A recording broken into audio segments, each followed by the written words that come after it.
Welcome to Tayo for Service Providers. This is your homepage. You can see your customers' quote requests, claims, and work orders, as well as their status. By clicking on an order, you can see its details, including the conversation that occurred between the tenant and property manager. You can check the tenant's availability, their contact information, and their location.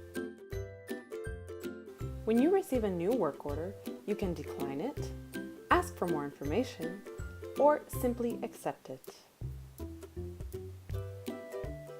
Once you've accepted the work order, you can send a quote if necessary. For now, let's just say that we can work directly on the order. You can book an intervention at a time that suits you and the tenant, or suggest a time slot. Let's say you're available next Wednesday during the time slot that is good for the tenant, and let's book the intervention. The intervention has been created, and the tenant will be notified.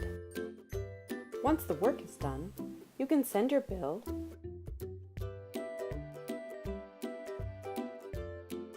enter the amount, attach a PDF. Click on Send, and that's it.